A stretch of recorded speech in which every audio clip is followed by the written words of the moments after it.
Assalamualaikum warahmatullahi wabarakatuh. Saya Putri Puspitaningsih dari kelompok 10 ingin mempresentasikan tentang pengangguran dan inflasi. Pertama, pengertian pengangguran. Pengangguran adalah sebutan untuk angkatan penduduk berumur 15-65 tahun yang tidak bekerja sama sekali atau sedang mencari pekerjaan. Pengangguran biasanya disebabkan karena jumlah angkatan kerja tidak sebanding dengan jumlah lapangan pekerjaan yang ada. Kedua, jenis-jenis pengangguran. Pertama, pengangguran terbuka, yaitu pengangguran yang tidak memiliki pekerjaan, bisa jadi karena belum mendapat pekerjaan atau memang tidak mau bekerja. Kedua, pengangguran terselubung, yaitu pengangguran yang terjadi karena tenaga kerja yang tidak bekerja secara optimal atau produktivitasnya rendah. Ketiga, pengangguran psikikal, yaitu kondisi ini terjadi karena adanya perubahan dalam perekonomian negara. Ketiga, penyebab pengangguran. Pertama, banyaknya jumlah tenaga kerja tidak sebanding dengan kesempatan atau lapangan kerja. Kedua, rendahnya tingkat pendidikan. Ketiga, kurangnya keterampilan yang dimiliki pelamar kerja karena tidak. Ketiga, penyebab pengangguran. Pertama, banyaknya jumlah tenaga kerja tidak sebanding dengan kesempatan atau lapangan kerja. Kedua, rendahnya tingkat pendidikan. Ketiga, kurangnya keterampilan yang dimiliki pelamar kerja sehingga tidak memenuhi kriteria lowongan pekerjaan. Keempat, kemajuan teknologi yang pada akhirnya dapat menggantikan tenaga kerja manusia. Keempat, dampak pengangguran. Dampak pengangguran terhadap perekonomian negara. Banyaknya jumlah pengangguran umumnya berkaitan dengan tingkatan pertumbuhan ekonomi negara tersebut. Pengangguran dapat memberikan dampak seperti menurunnya pendapatan rata-rata penduduk per kapita, kenaikan biaya sosial yang harus dikeluarkan pemerintah, berkurangnya sektor pajak yang diterima pemerintah, dan akan menambah hutang yang dimiliki negara.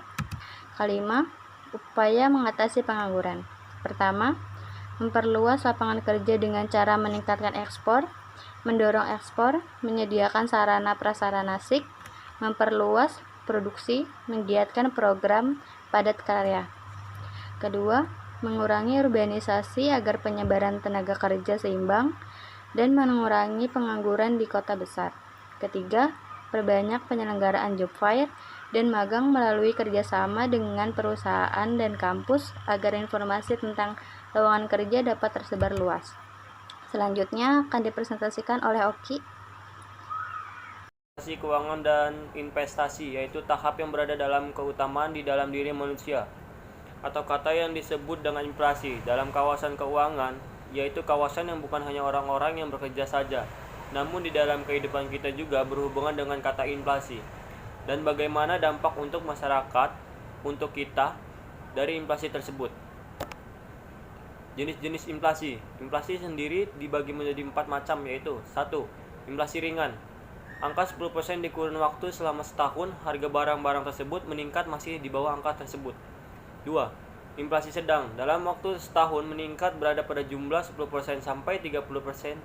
Jumlah ini hampir sama dengan inflasi. Inflasi berat. Bertambahnya angka yang semakin tinggi di angka 30% hingga 100%. Hal ini wajar namun di atas ambang kebingungan karena semakin naiknya harga barang. 4. Inflasi hiperlensi. Dalam jangka setahun berada pada di atas angka 100%. Harga ini tidak dapat dikontrol karena barang meningkat dengan cepat.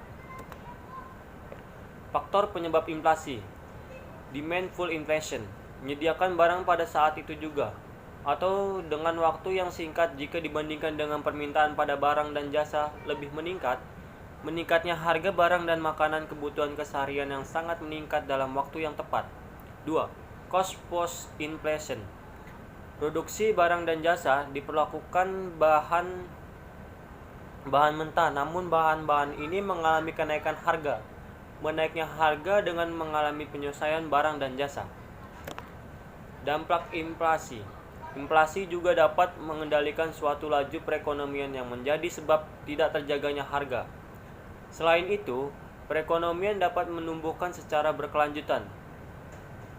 Terjaganya sebuah harga, hal ini juga berakibatkan buruk bagi masyarakat karena tidak terkendalinya harga barang atau yang lainnya. Terima kasih presentasi dari kelompok kami. Assalamualaikum.